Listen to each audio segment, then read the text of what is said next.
this is more of a inside baseball question, but someone was asking how important is it that the exchange I'm displaying on TradingView match the exchange at my broker? They were worried that, or the question was, how different can the prices really be between assets on different exchanges? Um, from my own personal experience, I've seen that, especially since I trade crypto so much, you can definitely get swings on crypto futures that are drastically different than the index, depending on what's going on with that platform. But have you guys any feedback on equities or bonds? Yeah, I can take this, John, if you want. So it depends on the asset class.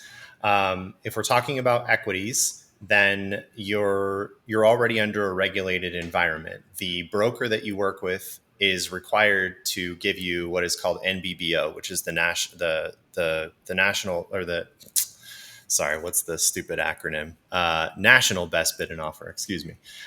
So for the most part, the broker should be giving you a good consolidated price across multiple exchanges so that you get executed at the best bid and offer possible.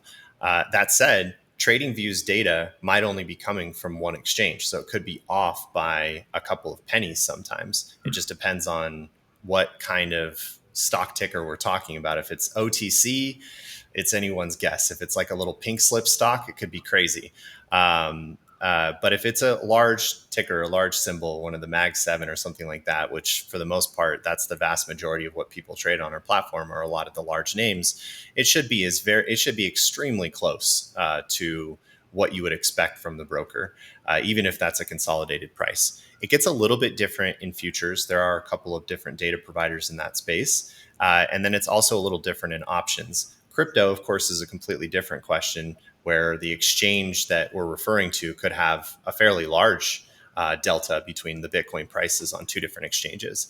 So I guess it really depends. How to deal with it is another problem, because it just depends on the data provider that you are paying for on TradingView for that particular asset class. And what you'll want to do is choose a broker that potentially uses the same data provider for their platform that TradingView uses. But again, I think it really depends on the asset class and the ticker that you're trading. If you trade something that's has big spreads on it, then yeah, you're likely going to see some variance there in the execution price. And correct me if I'm wrong, but with crypto on TradingView, they have multiple data sources for like Bitcoin. Like if you're trading on Binance, you can see the Binance Bitcoin chart on TradingView, and you can make sure that they're lined up. That's But right. with equities, like, do they even have? I guess they do. Yeah, they would have the different exchanges. You would just Yeah. find them the same way. That's Yeah, right. that's largely done with your subscription with them. So the data for stocks is coming from whatever subscription you're paying for equities. So you pay for NYSE data, you pay for NASDAQ data. I see. Okay. Got it. So I think generally, yeah, if you can match them up to be exact, it's better than if you don't. Yeah.